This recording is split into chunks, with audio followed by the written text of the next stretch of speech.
Hello, সবাই কেমন আছেন? আশা করি সবাই ভালো আছেন, আমরাও ভালো আছি। আজকে তো চৈত্রই সংক্রান্তি, তাই সকাল সকাল ঘুম থেকে উঠে কাজটা সেরে ঠাকুর পূজা দিয়ে নিলাম। ঠাকুরকে আজকে ফুল দিয়ে ভালো করে সাজিয়ে দিয়েছি। আজকে অনেকগুলো ফুলই আমাদের ছাদে ফুটেছিল, তারপরে আবার পাশে জেঠি শাশুড়ি আবার ফুল দিয়ে গেল। ফুল টুল দিয়ে ঠাকুরকে চিড়া দই সব কিছু দিয়ে ঠাকুরকে পুজো দিয়ে এখন চলে আসলাম রান্নাঘরে। ওর বাবাকেও চিড়া দই খই দিয়ে দিয়ে দিলাম, খেয়ে চা খেয়ে চলে গেল দোকানে। আমরাও একটু হালকা পাতলা খাবার খেয়ে নিলাম, চা বিস্কুট খেয়ে তারপর সবজি কাটতে বসে গেলাম। আমি আবার অল্প কিছু সবজি কেটে রান্না করতে চলে গেছি। আর এখান দিয়ে আমার শাশুড়ি আর মেয়ে কিছু কাটাকাটি করছে। আমি এখান দিয়ে আজকে যেহেতু তিতো খেতে হয় আর ডাল রান্না করতে হয়, আমি তাই ওখান দিয়ে ভাত ডাল আর ভাজি কিছু করে নিচ্ছি। করে নিয়ে এসে তারপর আমি এখানে সবজি কাটবো, কিছুটা শাশুড়ি কাটবে আর কিছুটা আমিও কাটবো। এখান দিয়ে আমি সব কিছু ভাজাভাজি করে নিচ্ছি, কাঁকরোল ভাজি করে নিচ্ছি, করলা ভাজি করছি, কুমড়ো ভাজি করছি, আর সাথে 2টা পটলও দিয়ে দিয়েছি দুপুরবেলা খাওয়ার জন্য। আর দুপুরে তো রান্না হয়েই যাবে পাঁচন, আমাদের আজকে পাঁচন রান্না করতে হয়। সব কিছু দিয়ে একটা পাঁচন, নিরামিষ পাঁচন রান্না করি। আর বছরে আজকের দিনটার জন্যে সব কিছু ধোয়া পাকলা করে একদম নিরামিষ রান্না করতে হয়। কালকে সব রান্নাঘর পরিষ্কার করেছি, আজকে সকালেও রান্নাঘর পরিষ্কার করেছি, ওটা ছিল। তা আজকে সকালেও ঘুম থেকে উঠে, আজকে অনেক সকালে ওঠা হয়েছে, 6:30টার দিকে উঠেছি সকালে রান্নাঘর পরিষ্কার করার জন্য। তারপর সব পরিষ্কার করে কাপড় চোপড় ছিল, কিছু কাপড় চোপড় ধুয়ে দিয়েছি, ধুয়ে দিয়ে তারপর স্নান করে এসেছি। আজকে যেহেতু রান্না তাড়াহুড়া করে করতে হবে, অন্য দিনের মতন তো আজকে রান্না না, আজকে রান্না একটু বেশি বেশি করতে হবে। এখানে আমি কুমড়োটাও ভেজে নিচ্ছি, আস্তে আস্তে সব কিছু ভেজে আমি এখানে চলে আসবো রান্না পাঁচন কাটার জন্য।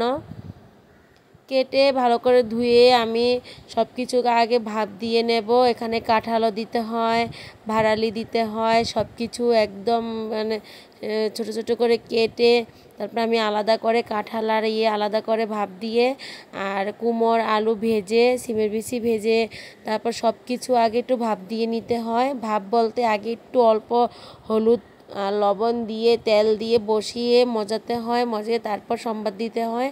এখানে আমার তো সবজিটা কিছুটা হয়ে এসেছে, এখন আমি সম্বাদ দেব, পাঁচফোড়ন দেব, নারিকেল দেব, একটা নারিকেল, পাঁচফোড়ন, জিরে বাটা, আদা বাটা, তারপরে হলো যে জিরে গুঁড়া তেলে গুঁড়া করে নিয়েছি। এখানে আমি তেল বসিয়ে দিয়েছি, তেলের উপর দিয়ে দেব তেজপাতা, শুকনো মরিচ, পাঁচফোড়ন দিয়ে দেব, দিয়ে আমি সব মশলা ভালো করে কষিয়ে নেব। নারকেলটাও ভেজে নেব, আর সিমের বিচিটা আমি আগেই ভেজে দিয়ে দিয়েছি সবজির সাথে, তাহলে কি হয় নরম হয়ে যায়, খেতেও ভালো লাগে।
এই তো আমার পাঁচন রান্না হয়ে গেছে। এখন আমি টেস্ট করাতে দেব যে লবণ মিষ্টি সব ঠিক আছে কিনা।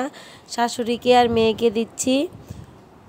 এই তো ওরা খাচ্ছে, আর বড় মেয়ে এখন এসে পড়তে এসেছিল ম্যাডাম, এখন ও এসে খাবে। ভিডিও ভালো লাগলে সবাই সাবস্ক্রাইব করবে, লাইক করবে, শেয়ার করবে। সবাইকে নমস্কার।